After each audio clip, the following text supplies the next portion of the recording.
Hello, it's Dave from Creative Guitar Lounge with another little tutorial video.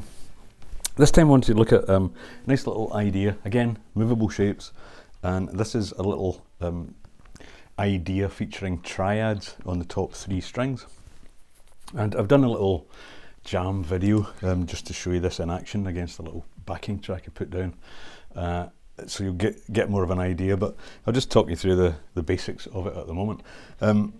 Triads, as you know, are the basic 3 notes that form a chord, and in this example we're going to look at a minor chord, and we'll just, for argument's sake, go for G minor. And these little triad shapes, you can do minor or major, and a little bit like the cage system, they are based around the various chord shapes you can use to play a chord all over the neck. And in this example we're going to look at a little idea where you use ascending versions of the same chord triad going up the neck, just to give you a nice little effect you can use either for rhythm or lead. I'm using it really as a little lead theme on the jam track, which is coming up shortly. But we'll just have a look at some diagrams and look at the basic shapes at the moment. So we're in G minor, so our full G minor chord would be here on the 3rd fret, and it's basically our E minor shape. Move down to G. So our top 3 notes on the top 3 strings, and trying to mute the bottom 3, is this little sound here. So there's 3 different shapes, and we're going to go back to end up on the octave down here, here, as we get through the sequence. So the first one is 3rd fret, those 3, and then the next one starts on the 6th fret with your 1st finger, and that is basically your D minor shape.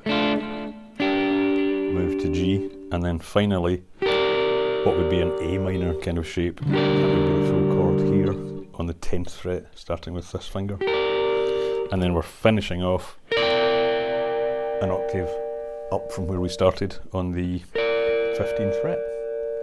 So it's quite nice. So if you've got a longish chord to go over, rather than just sort of, if you're doing rhythm rather than just playing that single chord, you could use this little idea instead, or even arpeggiate it.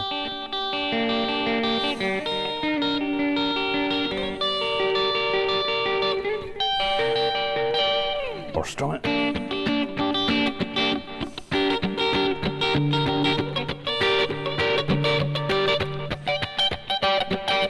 So some nice possibilities.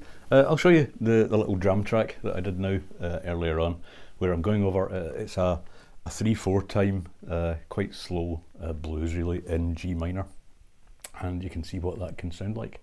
So here we go.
So as usual, I hope you've found that interesting, useful, maybe an idea you could try with some of your own music.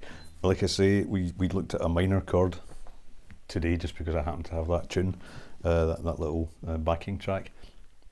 But you could use major chords, you could vary it in all sorts of different ways. As I said earlier, you can arpeggiate it, you can strum it, you can just do little single stabs, you could do skanking on the offbeat reggae style with it, but it is quite a nice, I think, sounding little idea to use.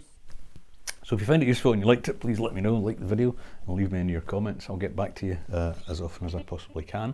And if you haven't as yet subscribed to the channel and you want to see more of this kind of stuff, go ahead and hit that little bell and subscribe, and you'll be notified every time I put a new video out, which is I have to say at the moment, quite random. It's been a while since I did a video, but I go in kind of fits and starts. Sometimes I'll do quite a few, just depends what's happening in life. So anyway, good to see you, thanks for watching, and I'll see you again. Bye for now.